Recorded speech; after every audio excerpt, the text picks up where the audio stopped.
जी हाँ दोस्तों, trending star Khesari Lal Yadav ने मचा दिया है बवाल। उनका सैड सॉन्ग बदनाम तारा से ये सॉन्ग रिलीज हो चुका है और गाना काफ़ी धमाकेदार है।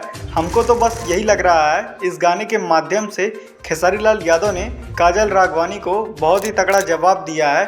और आपको तो पता है काजल राघवानी के बयान पर उल्टा रिप्लाई खेसारी लाल यादव ने अभी तक नहीं दिया है। अब पता नहीं क्यों वो चुप हैं, इस बात को तो समझ ही में नहीं आ रहा है। गाना काफ़ी बेस्ट है और आप इस गाने को YouTube पर सर्च करके सुन सकते हैं। और वहीं बात करते हैं देसी स्टार समर सिंह की। उनका एक सॉन्ग आया है सैया दीवाना कमरिया के। ये गाना काफ़ी बेस्ट है और सुनने में काफ़ी लाजवाब है। मैं इस गाने को 2-3 बार सुन चुका हूँ और गाना काफ़ी बेस्ट है। आपको तो पता है देसी स्टार समर सिंह कैसा गाना गाते हैं, लोकगीत मतलब देसी मिजाज में एकदम माहौल बना देते हैं। और वहीं पावर स्टार पवन सिंह का एक सॉन्ग आया था अपना राजा जी के, जो कि 10 मिलियन व्यूज़ क्रॉस कर दिया है।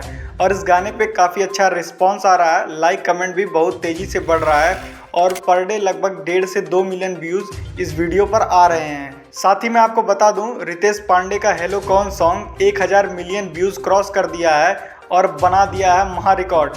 खेसारी लाल यादव और पावर स्टार पवन सिंह के लिए बना दिया है बड़ा पहाड़।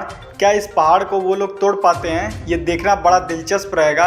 लेकिन फिलहाल मैं आपको बता दूं 1000 मिलियन व्यूज़ हेलो कौन सॉन्ग क्रॉस कर चुका है। तो रितेश पांडे को इस गाने के लिए बहुत बहुत बधाई। तो चलिए फिलहाल के लिए बस इतना ही, मिलते हैं आपसे नेक्स्ट वीडियो में। हमारी वीडियो पसंद आई हो तो लाइक शेयर सब्सक्राइब करना ना भूलें।